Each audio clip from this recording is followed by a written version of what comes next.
കുട്ടിയുടെ ഉമ്മയുടെ സഹോദരനാണ് എന്നോടൊപ്പം തന്നെയുണ്ട്. ഇനി ഒരിക്കലും ആവർത്തിക്കാൻ പാടില്ലാത്തൊരു സംഭവമാണ് ഇവിടെ ഉണ്ടായിട്ടുള്ളത്. എന്താണ് നിങ്ങൾക്കൊക്കെ പറയാനുള്ളത്? വളരെ ക്രൂരമായിട്ടാണ് മർദ്ദിച്ചതും ഈ നിലയിലെത്തിയതും. അതിൽ വളരെ സങ്കടമുണ്ട്. ഇനിയൊരു കുട്ടിക്കും ഇതുപോലുള്ളൊരു അനുഭവം ഉണ്ടാവാറുത്.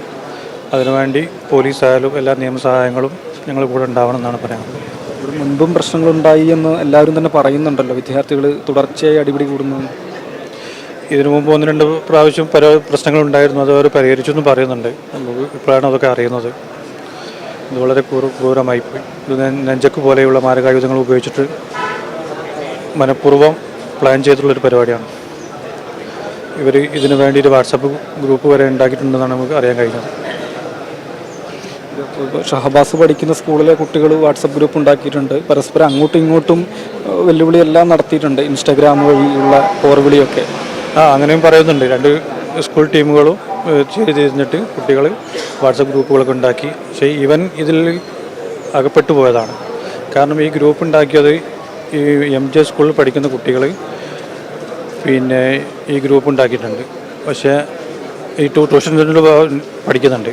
അവിടെ ഷഹബാസ് പഠിക്കുന്നില്ല. ഷഹബാസ് പൂനൂർ ട്യൂഷനിലാണ് പഠിക്കുന്നത്. ഷഹബാസ് ഈ ട്രെസ് എന്ന് പറഞ്ഞ ട്യൂഷൻ സെൻ്ററിൽ ഇല്ല അല്ലേ? ഇല്ല, അവിടെ ഇല്ല. അപ്പോൾ ഷഹബാസിന് ഇവരെ സ്കൂളിലുള്ള സുഹൃത്തുക്കളാണല്ലോ. അപ്പോൾ അവർ വിളിച്ച് വീട്ടിൽ നിന്ന് ഇറക്കി കൊണ്ടുപോയതാണ്. അപ്പോൾ ഇവർ മറുഭാഗത്തുള്ള ആളുകൾ വന്ന് കുട്ടികൾ വന്ന് തല്ലുമ്പോൾ ഈ കുട്ടികളെല്ലാം ഓടുകയും ഷഹബാസ് അതിൽ പെടുകയും ഷഹബാസ് അതിൽ അനുഭവിക്കേണ്ടി വന്നതാണ്. ഷഹബാസിന് ഗുരുതരമായി പരിക്കേൽക്കുകയും ചെയ്തതാണ്.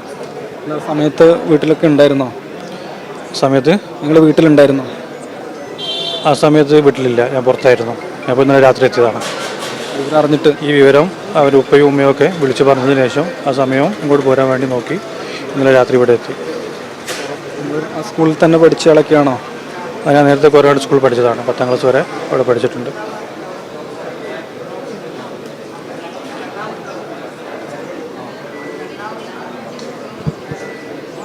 അതായത് ഇപ്പോൾ ഞാൻ ഇന്നലെ ഇക്ബാലക്കയോട് സംസാരിച്ചിരുന്നു, ഷഹബാസിൻ്റെ ഉപ്പ. അവർ പറഞ്ഞത് കുട്ടികൾ മാത്രമല്ല, കുട്ടികളെ അടിച്ചാൽ ഇത്രത്തോളം പരിക്കൊന്നും ഉണ്ടാവില്ല, മുതിർന്ന ആളുകൾ ഇടപെട്ടിട്ടുണ്ടാകും എന്ന് തന്നെയാണ്. അങ്ങനെയാണോ നിങ്ങളൊക്കെ കരുതുന്നത്? അങ്ങനെ തന്നെയാണ് കരുതുന്നത്. കാരണം ഡോക്ടേഴ്സും പറഞ്ഞിട്ടുണ്ട് കുട്ടികളുടെ അടി ഇതുപോലെ അല്ല.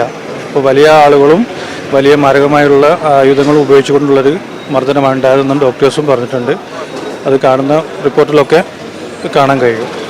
അപ്പോൾ CCTVയിലൊക്കെ കാണാൻ കഴിയുന്നുണ്ട്. പുറത്തുനിന്നുള്ള ആളുകളൊക്കെ കാണാൻ കഴിയുന്നുണ്ട്. കുട്ടികളല്ലാതെ പുറത്തുനിന്നുള്ള ആളുകളൊക്കെ കാണാൻ കഴിയുന്നുണ്ട്. അപ്പോൾ ഇതൊരു പ്ലാനിങ്ങോടുള്ള പരിപാടിയാണ്. അപ്പോൾ അവനെ കൊല്ലണമെന്നുള്ള വോയിസുകളൊക്കെ ഇപ്പോൾ ലീക്കായിട്ടുണ്ട്. അപ്പോൾ നേരത്തെ ഒരു പ്ലാൻ ചെയ്ത് എല്ലാ വോയിസുകളൊക്കെ തയ്യാറാക്കി സംഘടിച്ച് വന്നാണ് ക്രൂരത നടത്തിയത്. ഷഹബാസിൻ്റെ പേരിൽ ഓഡിയോ സന്ദേശം കാണുന്നു. എന്താണ് ഷഹബാസിനോട് ഇത്രയും ദേഷ്യം? ഷഹബാസിനോട് ദേഷ്യം എന്താണെന്ന് അറിയില്ല. നേരത്തെ ഒരു പ്രശ്നം ഉണ്ടായെന്ന് പറഞ്ഞല്ലോ. അപ്പോൾ അതിൽ ഷഹബാസ് ഉണ്ടായിരുന്നായിരിക്കും, സംസാരത്തിലുണ്ടായിരുന്നായിരിക്കും, അതായിരിക്കും. ഈ ഫെയർവെല്ലിൽ ഷഹബാസ് ഇല്ലല്ലോ? ഇല്ല, അതിലില്ല. അതിന് മുൻപ് ഏത് പ്രശ്നത്തിലാണ്? ഇവന് ഈ MJയിൽ പഠിക്കുന്നുണ്ടല്ലോ. അപ്പോൾ അവിടെ പഠിക്കുന്ന കുട്ടികൾ ഈ താമരശ്ശേരി ട്യൂഷൻ സെൻ്ററിൽ പഠിക്കുന്നുണ്ട്. അപ്പോൾ അവർ വിളിച്ച സ്ഥിതിക്കാണ് ഇവൻ അങ്ങോട്ട് പോയത്. അങ്ങനെയാണ് ഷഹബാസ് ഇതിൽ അകപ്പെടുന്നത്. നിങ്ങൾ പറയുന്ന മുതിർന്ന ആളുകളുണ്ട്. പോലീസ് നിലവിൽ പറയുന്നത് അങ്ങനെ ഒരു വിവരമില്ല, കുട്ടികൾ തമ്മിൽ തന്നെയാണ് അടി കൂടിയതെന്നാണ്. കുട്ടികൾ തമ്മിൽ തന്നെയാണ് അടി കൂടിയത്. പക്ഷേ വീഡിയോയിലൊക്കെ കാണാൻ കഴിയുന്നുണ്ട്. വീഡിയോയിലൊക്കെ പുറത്തുനിന്നുള്ള ആളുകളൊക്കെ നമുക്ക് കാണാൻ കഴിയുന്നുണ്ട്. അപ്പോൾ ഡോക്ടേഴ്സ് ആയാലും പറഞ്ഞിട്ടുണ്ട് ഇത് കുട്ടികളടിച്ചാൽ ഇങ്ങനൊന്നും സംഭവിക്കില്ല എന്നോ, പുറത്തുനിന്നുള്ള ആളുകളെ മാരകമായ ആയുധങ്ങളൊക്കെ ഉപയോഗിച്ചുള്ളൊരു മർദ്ദനമാണ് സംഭവിച്ചതെന്നൊക്കെ ഡോക്ടേഴ്സും പറഞ്ഞിട്ടുണ്ട്. നിങ്ങൾ പറയുന്നത് കൃത്യമായി ആസൂത്രണം ചെയ്ത് പുറത്തുനിന്ന് മുതിർന്ന ആളുകളെയും പങ്കെടുപ്പിച്ചു എന്ന് തന്നെയാണല്ലേ? അതെ, ഇത് നേരത്തെ പ്ലാൻ ചെയ്ത് തന്നെയുള്ള ഒരു പരിപാടിയാണ്. അങ്ങനെ ആസൂത്രിതമായിട്ടുള്ളൊരു പ്ലാനിങ്ങും ഒരു അക്രമമാണ് നടന്നത്. ഈ സംഭവത്തിന് ശേഷം ഷഹബാസിൻ്റെ സുഹൃത്തുക്കളായ MJ സ്കൂളിലെ കുട്ടികളോട് സംസാരിച്ചിട്ടുണ്ടോ?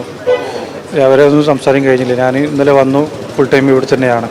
ഒന്ന് ഫ്രീ ആയിട്ട് വേണം അവരൊക്കെ ഒന്ന് കാണാൻ. ബാക്കിയുള്ളവരൊക്കെ വേറെ അമ്മാവനൊക്കെ ഉണ്ടല്ലോ, അവരൊക്കെ സംസാരിച്ചിട്ടുണ്ടോ? ഇല്ല, ആരും സംസാരിച്ചിട്ടില്ല. ഒന്ന് ഫ്രീ ആയിട്ട് അവരൊക്കെ ഒന്ന് കാണാമെന്ന് വിചാരിച്ചു. രാജീവ്, ഏതായാലും മുതിർന്ന ആളുകൾ ഈ സംഘർഷത്തിൽ ഉണ്ടായിരുന്നു എന്ന് തന്നെയാണ് കുടുംബം ആവർത്തിച്ച് പറയുന്നത്. കാരണം കുട്ടികൾ മാത്രമാണെങ്കിൽ ഇത്രയും ഗുരുതരമായ പരിക്ക് ഒരു കുട്ടിയുടെ തലയ്ക്ക് ഏൽക്കില്ല എന്നാണ് അവർ പറയുന്നത്.